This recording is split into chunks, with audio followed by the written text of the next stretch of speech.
আমাদেরকে ট্যাগ দেওয়া হলো। আমরা স্বাধীন দেশের নাগরিক, আমাদেরকে বলা হলো আমরা রাজাকার।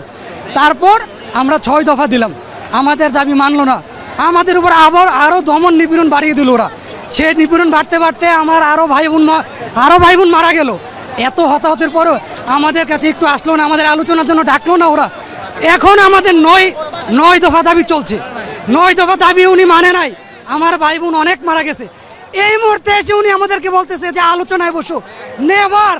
রক্তের উপর বসে, এত শহীদের উপর বসে আমরা কোনো আলোচনা মানবো না। বঙ্গবন্ধুর যে আমাদের আদর্শ শিখে গেছে সেই অনুযায়ী আমি বলতেছি লাশের উপর কোনো আলোচনা না, এটা ওনারই উক্তি। সো আমরা ওইটাই ফলো করতেছি। আমরা স্বাধীন দেশে বসবাস করে আমরা পরাধীন হয়ে আছি। আমাদের ছেলেমেয়েরা আজকে রাস্তায় রক্ত ঝরাচ্ছে, এটার কারণ কি? এটা আমরা এই বিচার চাই, এই বিচারের জন্য আমরা এসেছি। এতগুলো খুনের পর আমরা কিভাবে সেটা মানবো? আমরা সেটা মানতে পারি না।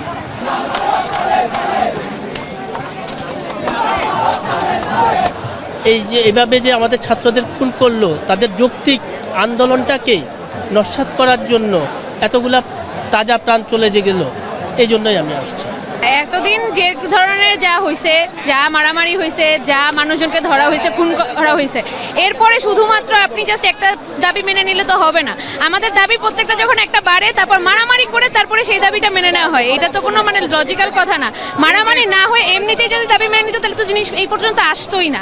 এখন মানুষ যে কারণে আসছে, এত মানুষজন মারা গেছে, এটার তো একটা রফা হওয়া দরকার, এটার একটা ফয়সালাও হওয়া দরকার।